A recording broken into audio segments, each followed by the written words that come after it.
In the early morning hours of March 11th, 1993, a powerful wrestling legend lay face down on his kitchen floor, surrounded by shell casings. His life ended in brutal silence. This wasn't a wrestling storyline. This was real. Dino Bravo, one of the strongest men in WWE history, was no longer a superstar, no longer a champion, but the center of one of wrestling's darkest and most mysterious deaths. Who wanted him dead? Why was he executed inside his own home? And how did a man who once stood under bright arena lights end up entangled in crime, betrayal, and a murder that remains officially unsolved to this day? Tonight, we uncover the shocking, chilling, and untold story behind the unnatural death of Dino Bravo. Born as Adolfo Bresciano in Montreal, Canada, Dino Bravo rose from humble beginnings into the brutal world of professional wrestling, where strength wasn't just an advantage, it was survival. Trained by the legendary Gino Brito, Bravo quickly developed a reputation for raw power and intimidating presence. During the late 1970s and 1980s, he became a dominant force in Canadian wrestling territories, earning respect for his no-nonsense style and legitimate strength. His most famous feat bench pressing over 700 pounds was promoted as both myth and reality, making him one of the most feared strongmen in wrestling history. By the time he entered the WWF, Dino Bravo wasn't just another performer, he was presented as a living weapon.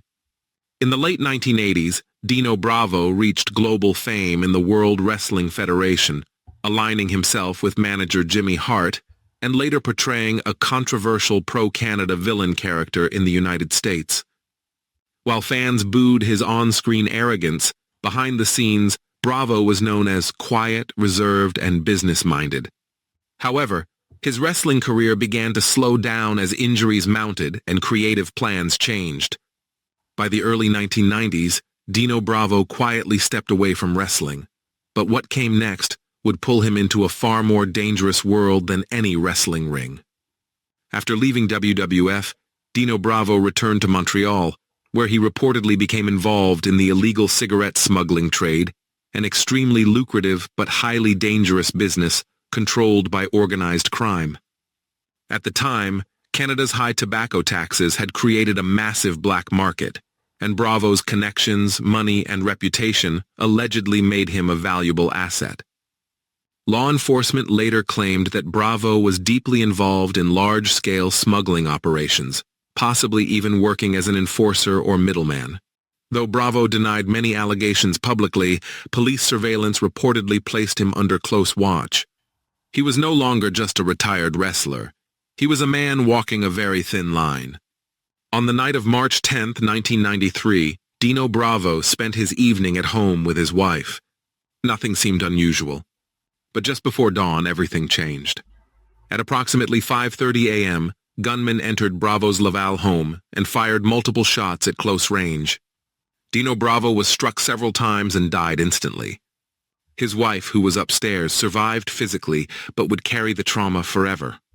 There were no signs of forced entry, no robbery, just a clean, calculated execution. Police found shell casings scattered around his body, sending a clear message.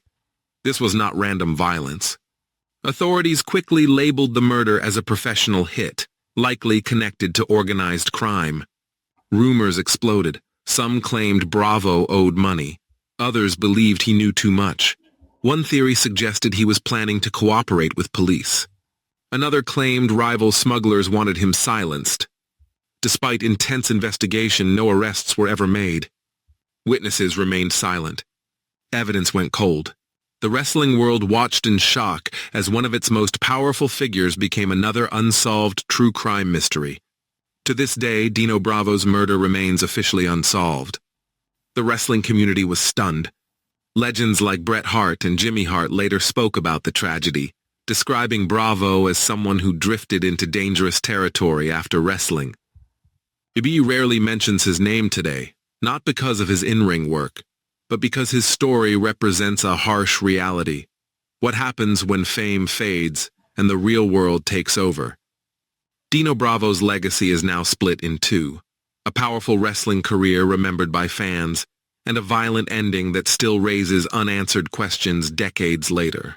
Dino Bravo's life and death remind us that behind the characters we cheer or boo, there are real people making real choices with real consequences. From roaring crowds to deadly silence, his journey is one of power, ambition, and tragedy. Whether he was a victim of betrayal, crime, or his own decisions, one truth remains. Dino Bravo's death was not natural, not accidental, and not forgotten. And until the truth fully comes to light, his story will remain one of wrestling's darkest mysteries.